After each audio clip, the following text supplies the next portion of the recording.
Halo teman-teman, nama saya Marta Diharsela.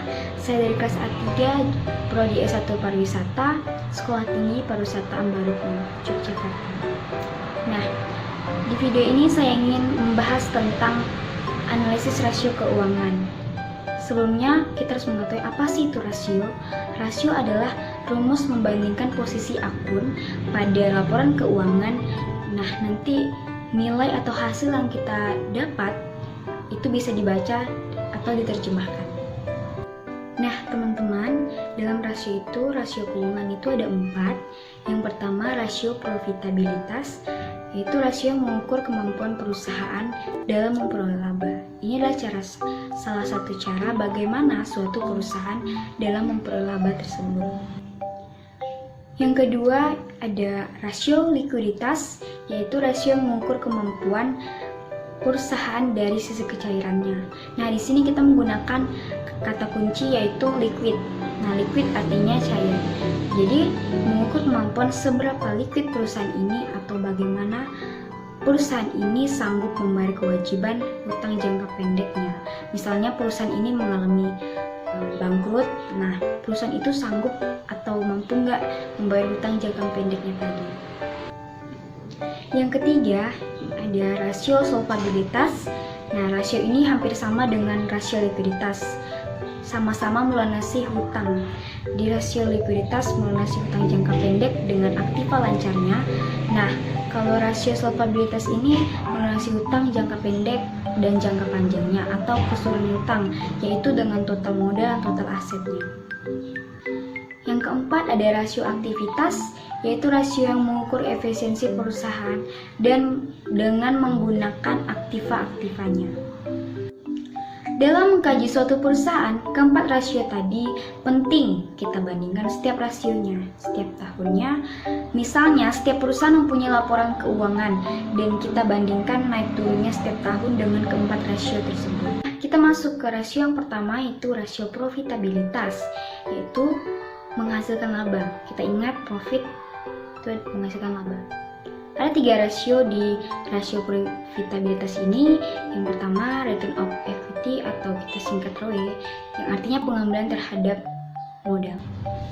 Nah, rumus ROE ini ada laba per modal dikali 100%. Rasio ini mengukur pengembalian laba selama setahun berdasarkan modal yang ditanam. Pada ROE ini sebenarnya patokannya adalah bunga deposito. Jika perusahaan itu di bawah bunga deposito, perusahaan itu bisa dikatakan tidak bagus. Maka seharusnya suatu profit perusahaan yang bagus yaitu di atas bunga deposito. Contohnya, suatu perusahaan memiliki ROE 50%, berarti pengembaliannya selama setahun itu 50% atau labanya 50% dari modal. Nah, jika modalnya 100 juta, maka labanya 50 juta. Nah, yang kedua ada return of asset atau bisa kita singkat ROA. Artinya adalah pengembalian terhadap aset. Rumusnya sendiri adalah laba per total aktiva dikali 100%. Yang paling utama di sini adalah melihat sektor usahanya. Jika kita hitung ROA 20%, maka pengembaliannya 20% dari total asetnya. Nah, kita juga tidak bisa membandingkan ROA restoran dengan ROA kontraktor. Karena kalau total aset restorannya kecil, maka ROA-nya akan tinggi. Sebaliknya pada ROA kontraktor.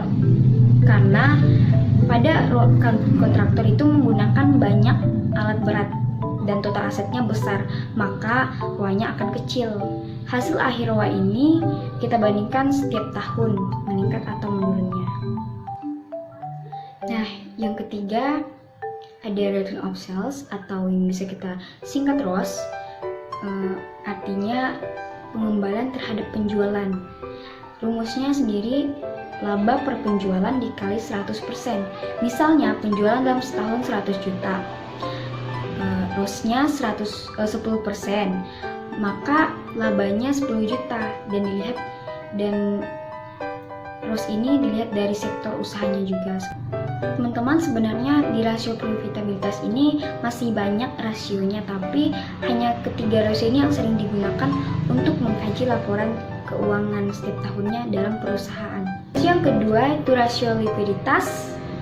Di rasio likuiditas ini ada current ratio atau rasio lancar. Rasio ini yang mengukur kemampuan perusahaan dalam melunasi hutang jangka pendeknya menggunakan aktiva lancar. Nah, rumusnya sendiri yaitu aktiva lancar per hutang lancar. Misalnya, aktiva lancarnya 100.000 dan hutang lancarnya 100.000, maka 100 dibagi 100 itu sama dengan 1. Nah, jika perusahaannya tutup tadi, aktiva lancar tadi dipakai untuk melunasi hutang lancar. Tapi lebih bagus kalau aktiva lancar lebih besar daripada hutang lancar. Nah, yang kedua, quick ratio, yaitu rasio cepat. Nah, rumusnya aktiva lancar dikurang persediaan per hutang lancar. Hasilnya akan kecil dari current ratio karena dikurangi persediaan. Yang ketiga ada cash ratio atau rasio kas. Rumusnya kas per hutang lancar. Sebenarnya teman-teman di rasio likuiditas ini juga ada banyak, tapi cuma 3 rasio ini yang sering digunakan dan saya bahas sekali di video ini. Nah, yang ketiga ada rasio solvabilitas. Kita ingat tadi solvabilitas itu keseluruhan hutang. Nah, di sini ada 2 yang sering digunakan, yaitu debt to equity ratio atau kita singkat DER, yaitu rumusnya hutang per modal. Dan di DER ini digunakan untuk mengukur perbandingan hutang dengan modalnya dan disarankan jangan lewat dari 1, karena kalau lewat maka aktiva akan dibiayai oleh hutang. Nah, yang kedua ada debt to asset ratio atau kita singkat DAR. Lebih enaknya tuh kayak DER dan DAR. Nah, rumusnya sendiri yaitu total hutang per total aktiva dikali 100%. Jika DAR lebih dari 50%, maka sebagian besar harta juga dibiayai oleh hutang. DAR ini semakin kecil semakin bagus, sebaliknya lagi begitu. Yang keempat ada rasio aktivitas. Sebenarnya rasio aktivitas itu banyak teman-teman, tapi yang saya bahas kali ini adalah rasio perputaran total aktiva, karena ini juga sering digunakan dan populer lah. Rasio ini rasio yang mengukur bagaimana perusahaan itu menghasilkan keseluruhan aktivanya. Rumusnya sendiri penjualan per total aktiva. Oke teman-teman, sekian dari video saya. Semoga video ini bermanfaat untuk kita semua. Dan terima kasih juga sudah menonton dan meluangkan waktu dan kesempatannya di video ini. Saya ucapkan terima kasih.